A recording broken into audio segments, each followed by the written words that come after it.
Joignez-vous à la discussion. Appelez ou textez le 187 Cube Radio 1877-827-2346. On voyait que les Américains devaient marcher sur leur fierté et leurs principes. Une liberté de penser. Mais il le fait d'une façon particulièrement grossière et maladroite. Une force internationale. Et même, on va plus loin. Luc La Liberté.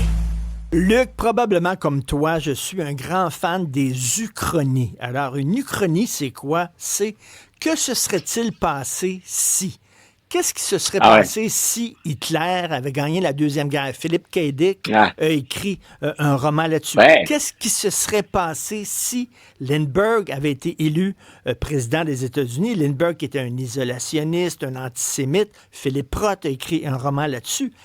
Alors, je te pose la question, qu'est-ce qui se serait passé si Joe Biden n'avait pas démissionné? Lui, il est convaincu qu'il aurait gagné comme Donald Trump. Qu'est-ce que tu en penses? Alors, j'aime bien que tu me poses la question en entrevue comme commentateur politique, parce que dans une classe d'histoire, la première chose que je dirais, c'est je peux pas aller là. Donc, les historiens, on fonctionne avec les faits, on fonctionne avec ce qui est arrivé, puis ensuite, on tente par hypothèse d'expliquer des phénomènes. Comme commentateur, ce que je peux dire, c'est qu'il aurait perdu de toute manière, à mon avis. Ce qu'on notait chez les démocrates avant l'élection, et c'est qui, à mon avis, justifiait l'entrée en scène de Kamala Harris, c'était la baisse d'enthousiasme chez les démocrates. Et on a constaté, et chez les démocrates, c'était très amer comme découverte ou comme révélation, c'est que finalement, Kamala Harris n'a pas plus mobilisé ou suffisamment mobilisé les démocrates. Donc, on a perdu des millions de votes. Donald Trump n'a pas augmenté de beaucoup ses appuis à la dernière élection. Ce sont les démocrates qui ont perdu les leurs. Donc, est-ce que Joe Biden, en demeurant là, faisait une bonne démarche? Moi, je l'ai répété, je ne sais trop combien de fois. Je pense qu'il n'aurait jamais dû annoncer qu'il voulait revenir. Déjà en partant, c'était une erreur. Il a été élu, entre autres, sur l'engagement, faut le rappeler, sur l'engagement qu'il ne ferait ou qu'il ne compléterait qu'un seul mandat. Il était là pour une transition. Essentiellement, vulgarisons, il était là pour sortir Donald Trump, ce qu'il est parvenu à faire. L'erreur a été d'annoncer sa candidature.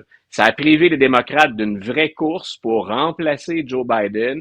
C'est peut-être pas Kamala Harris qui en serait sortie gagnante de cette course-là. Donc, moi, je continue. Et écoute, Joe Biden est revenu, lui, aujourd'hui, de dire « j'aurais gagné ». En même temps, presque dans un même souffle, puis il n'y en a plus beaucoup de souffle, M. Biden, il dit, je suis pas certain que j'avais, en anglais, il a dit le stamina, que j'avais l'énergie pour compléter un deuxième mandat.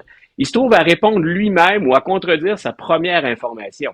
C'était très clair, surtout à partir du débat, que les démocrates avaient, écoute, embarquons pas dans une théorie du complot, mais on nous a pas dit toute la vérité sur Joe Biden. Je peux pas croire que le soir du débat, c'est le seul moment où il était mêlé, où il avait une énergie qui était à la baisse. Et dans ce débat-là, je pense... Dans sa garde rapprochée, puis même au parti, là, il devait savoir qu'il y avait des faiblesses. Là.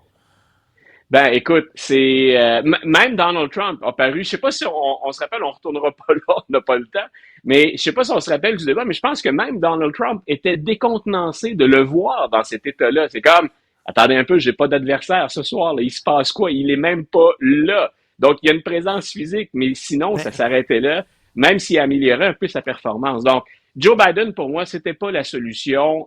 Déjà, après une première élection, il n'aurait pas dû revenir.